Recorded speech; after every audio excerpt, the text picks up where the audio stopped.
Olá, estudantes! Voltamos para a revisão desta aula. Estou aqui na companhia do professor Alexandre, também o nosso intérprete Sâmio. Então, estudantes, vamos revisar aí os conteúdos, né, da aula anterior, os tópicos mais importantes para que vocês tenham sucesso aí nas atividades e também avaliação, né? Lembrando que tem uma avaliação nessa unidade. Então, vamos lá dar início, professor, à revisão? Vamos sim. Então, Vanguardas Artísticas Europeias, parte 2. Vamos lá. Desculpa, parte 3. O dadaísmo, então, o primeiro movimento enfocado aqui, nós vemos que os dadaístas pregavam a revolução imaginativa, conceitos anti-modelo, anti-arte e anti-artístico, expressão do ilógico e do irracional, né? Aqui nós temos também que os dadaístas consideravam a espontaneidade e o instante os únicos procedimentos possíveis para a criação artística. Então, nós vamos, assim, experimentar várias consequências para essas ideias aí, para esses conceitos aí, né? Então, veja bem, as produções dadaístas não tinham objetivo estético. Não importava qual seria a aparência dessa arte aí. Eram baseadas no acaso. Interessava mais a provocação, como um meio de acordar as pessoas de um sonho impossível, de que a arte, na visão deles, né? De que a arte poderia servir para algum tipo de transformação, algo em que eles não acreditavam. Então, veja só, os dadaístas, eles estavam totalmente desiludidos com a arte, com a vida, porque o dadaísmo surgiu no período depois da Primeira Guerra Mundial, ali, no período durante a guerra até, porque as pessoas estavam tristes, estavam sofridas, estavam totalmente destruídas por dentro de si. Então, um outro movimento que nós enfocamos, né, na nossa aula foi o surrealismo. A própria palavra aqui, é sempre importante ver um pouquinho da etimologia, né, das palavras, né, que você tem além do realismo, além do real. Na década de 1920, na década de 20, surgiu um movimento liderado pelo poeta e crítico francês André Breton. Viveu nesse período aqui, o surrealismo, né? O surrealismo se refere a algo além da realidade, então isso aqui fica bem claro, e buscava manifestar na atividade criativa o universo dos sonhos e do inconsciente, influenciados pela teoria psicanalítica de Freud.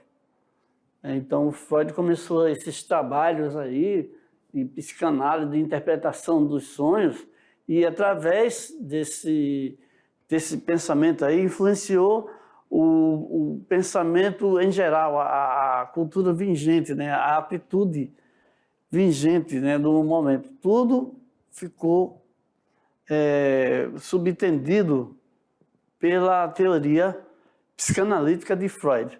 As obras surrealistas podem parecer sem sentido e absurdas num primeiro momento, mas elas lidam com o mistério dos sonhos, com a espontaneidade das vontades inconscientes, com referências simbólicas àquilo que cada ser humano não compreende de si mesmo.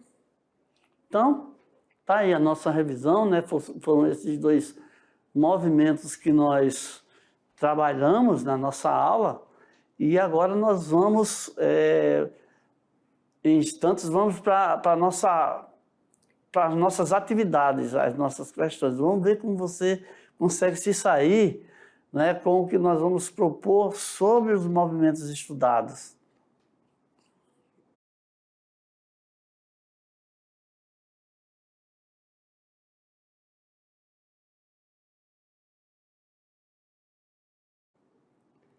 Então, vamos lá dar início aos estudos, né, das atividades. Vamos fazer leituras, trazer aí a resposta das atividades. E você, estudante, vai acompanhando. Eu sempre oriento para vocês fazer essas atividades antes, certo? Para você também ter aí noção do que você conseguiu aprender, certo? E com as atividades, revendo aqui conosco, aí você vai assimilar aí os conceitos, né, que muitas vezes não ficou claro durante a aula. Então, a atividade é um exercício para aprofundar aí os conhecimentos dos conceitos, né, durante a aula. Então, vamos lá, vamos para a primeira questão. Pois é, como eu venho falando sempre, né, que é muito importante que você leia com bastante cuidado cada questão, né? Então, os artistas europeus começaram a apresentar obras que rompiam com as regras do passado da arte ocidental. Surgiram manifestações conhecidas como arte moderna ou vanguardas artísticas do século XX. Sobre as vanguardas artísticas europeias, né, está correto o que se afirma entre as suas principais manifestações estão o cubismo, o futurismo, o expressionismo, dadaísmo, o surrealismo, todos surgidos na Europa do início do século XX. Uma segunda afirmação aqui diz que as tendências literárias que compuseram as vanguardas europeias estavam unidas por um único projeto artístico, cuja proposta era de retomar os ideais clássicos nas artes e na literatura. Temos também que as vanguardas, aqui como terceiro item aqui, as vanguardas europeias influenciaram as artes no mundo ocidental de maneira contundente. No Brasil, as inovações nas artes e na literatura ficaram conhecidas como modernismo. E aqui no item 4 tem a palavra vanguarda, tem origem no francês avant-garde, e significa o que marcha à frente, ou seja, as correntes de vanguarda antecipavam o futuro com suas práticas artísticas inovadoras e nada convencionais. Então, nós analisando aí, nós chegamos à conclusão de que apenas o item 2, né, as tendências literárias que compuseram as vanguardas europeias estavam unidas por um único projeto artístico. Não é verdade, né? E muito menos a proposta não era retomar os ideais clássicos. Então isso aqui foge totalmente e por isso que estão corretas aqui os itens 1, 3 e 4. Seguindo aqui com a questão de número 2, nós temos o seguinte: os dadaístas pregavam uma revolução imaginativa, pautada nos conceitos de antimodelo, anti-arte e anti-artístico, na expressão do ilógico e irracional. O dadaísmo foi um movimento artístico mais polêmico. Os próprios dadaístas não o consideravam um movimento, e muito menos artístico. Então, o princípio era revogar tudo que se referisse à arte impressionista feita até então, ressaltar tudo que se referisse à arte expressionista feita até então, negar tudo que se referisse à arte, deformar tudo que se referisse à arte, limitar tudo que se referisse à arte. Apenas para a gente exercitar um pouco o pensamento, mas nós vimos, né, na nossa aula que o princípio era negar tudo que se referisse à arte que era feita até aquele momento, até então. Seguindo aí com a questão de número 3, nós temos que em 1924, os surrealistas lançaram um manifesto no qual anunciaram a força do inconsciente na criação de novas percepções. Valorizavam a ausência da lógica, das experiências psíquicas e oníricas. Essa palavra onírica quer dizer de sonho, tá? Propondo novas experiências estéticas. Sobre o surrealismo, é correto afirmar. Acredita que a liberação do psiquismo humano se dá por meio da sacralização da natureza. Baseia-se na razão, negando as oscilações do temperamento humano. Destaca que o fundamental na arte é o objeto visível, em detrimento do emocionalismo subjetivo do artista. aqui na letra D, nós temos que concede mais valor ao livre jogo da imaginação individual do que a codificação dos ideais da sociedade ou da história. E na letra E nós temos que busca limitar o psiquismo humano e suas manifestações, transfigurando-os em geometria a favor de uma nova ordem. Então, nossa resposta é correto afirmar sobre o surrealismo que ele concede mais valor ao livre jogo da imaginação individual do que a codificação dos ideais da sociedade ou da história. Então vamos para a questão 4. Observe essa imagem aqui, estudante, vocês conhecem ela, né? Faz parte aí de um movimento também. Ela tem o título Guernica, de Pablo Picasso. Então vamos ler o contexto aí dessa obra. O pintor espanhol Pablo Picasso, um dos mais valorizados no mundo artístico, tanto em termos financeiros quanto históricos. Então ele criou essa obra aí com o título Guernica, que foi um protesto ao ataque aéreo à pequena cidade, né, de Basca. A obra foi feita para integrar o Salão Internacional de Artes Plásticas de Paris. Percorreu toda a Europa, chegando até os Estados Unidos. No museu, foi instalada lá no museu, no MoMA, de onde sairia apenas em 1981. Então a pergunta, essa obra cubista apresenta elementos plásticos identificados pelo... Então, estudante, temos aqui as alternativas A, B, C, D, E. O que é importante destacar, né? Que sempre uma obra de arte tem ali um contexto histórico também, né, professor? É verdade. Nossos alunos já viram essa obra cubista de Picasso em outras aulas. Ah, professora, mas nós estamos falando de outros movimentos. Mas como a gente está sempre trabalhando questões que são muito abordadas no Enem, né? Essas questões aí do modelo do Enem, então trouxemos essa questão aí para vocês, né? Diferenciada. Então vamos lá, vamos ver qual é a resposta correta dessa questão. Então temos a alternativa A, B, C, D e E, e a resposta correta é A. Ou seja, esta obra ela é um painel ideográfico monocromático que enfoca várias dimensões de um evento, renunciando à realidade, colocando-se em plano frontal ao espectador. Então, o detalhe dessa obra, como o Picasso é cubista, né? Então, nós observamos ali os detalhes, né? Feito em cores, né? Monocromáticas. Exatamente. Mono quer dizer o quê? Uma cor, né? Cisaócro, assim, são cores de tonalidades muito aproximadas, por isso que fala monocromática. E também o uso de figuras geométricas, né? Linhas e traços ali geométricos. Porém, não é uma obra cubista, mas que trouxe aí um fato, né?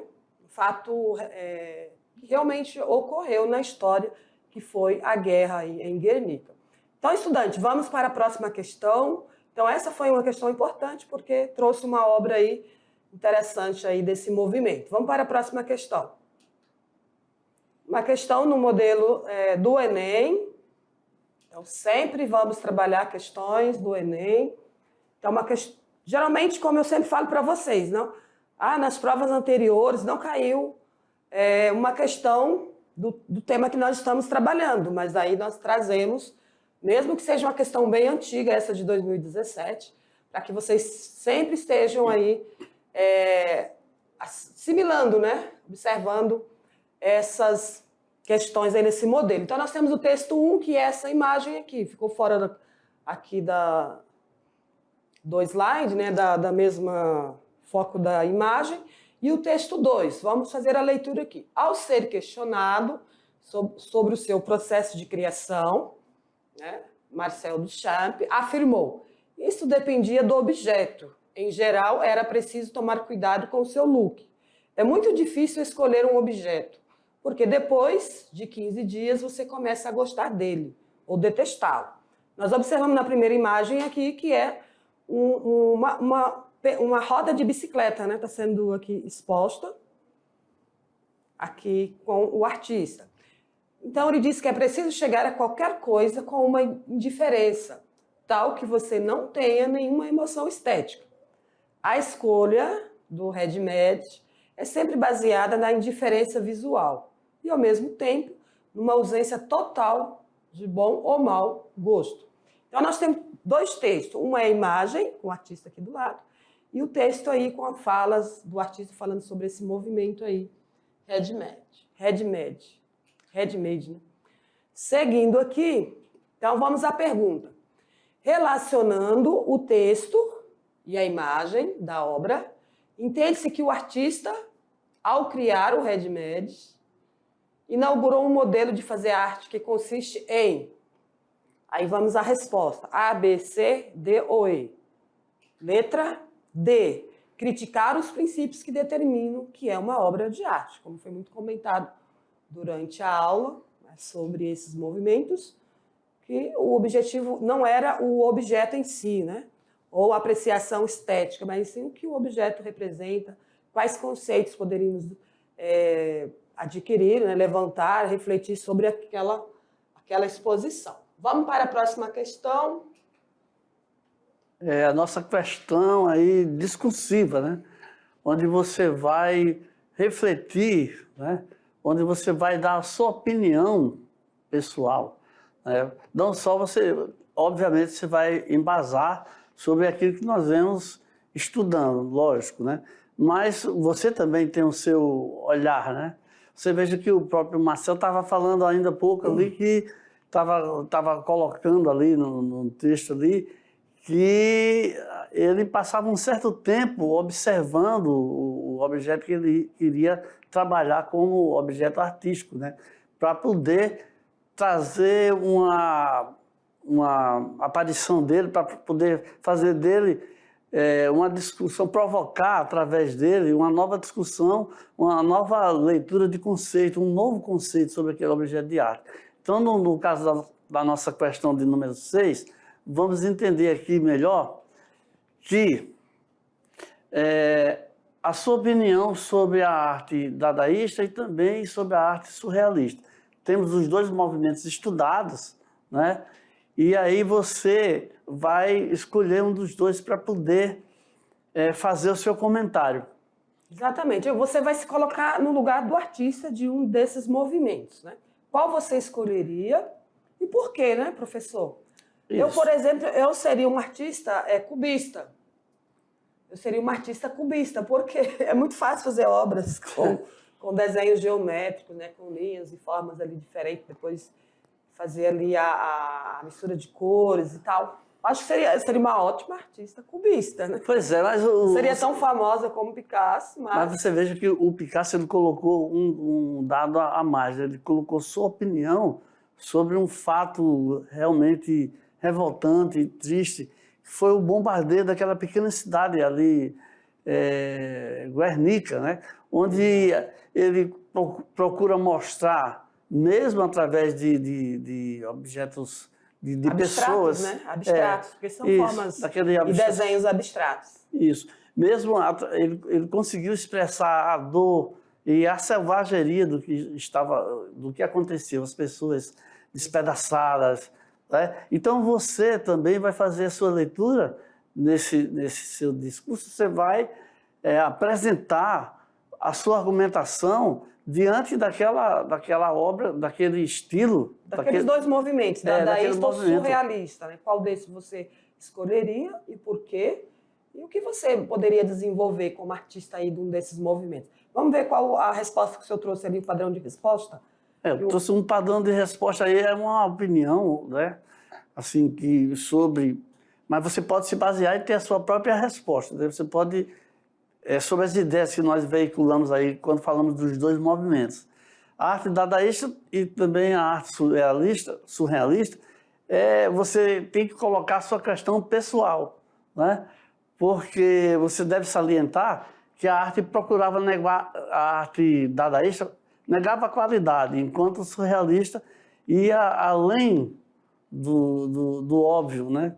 Então, é isso aí que nós temos através da nossa aula. Estamos chegando ao final de mais uma aula aqui E estamos felizes com a atenção de vocês, felizes, né? Espero que vocês tenham entendido bastante sobre... Parabéns para quem acertou, gabaritou aí as atividades. É verdade. E esperamos vocês na próxima aula. Tchau, tchau.